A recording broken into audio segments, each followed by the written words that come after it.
দুর্বল শাসন ব্যবস্থায় বাংলাদেশের সরকার পরিবর্তনের মূল কারণ বলে মন্তব্য করেছেন ভারতের জাতীয় নিরাপত্তা উপদেষ্টা অজিত দোভাল। শনিবার এনডিটিভির এক প্রতিবেদনে জানানো হয়, রাষ্ট্রীয় ঐক্য দিবস উপলক্ষে দেওয়া এক ভাষণে দোভাল বলেন, দুর্বল শাসন ব্যবস্থা অনেক সময় একটি দেশের সরকারের পতনের কারণ হয়ে দাঁড়ায়। বাংলাদেশ, নেপাল ও শ্রীলঙ্কায় অনানুষ্ঠানিক উপায়ে সরকার পরিবর্তনের পেছনেও এমন প্রশাসনিক দুর্বলতাই কাজ করেছে।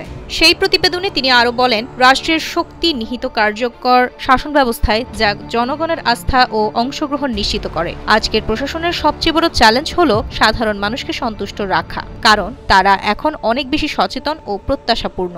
একটি জাতির আসল শক্তি তার শাসন কাঠামোতে। সরকার যখন প্রতিষ্ঠানগুলোর মাধ্যমে কাজ করে, তখন সেই ব্যক্তিরাই সবচেয়ে গুরুত্বপূর্ণ হয়ে ওঠেন, যারা এইসব প্রতিষ্ঠান গড়ে তোলেন ও পরিচালনা করেন। এছাড়াও প্রধানমন্ত্রী নরেন্দ্র মোদীর নেতৃত্বের প্রশংসা করে তিনি বলেন, ভারত এখন এক নতুন কক্ষপথে প্রবেশ করছে।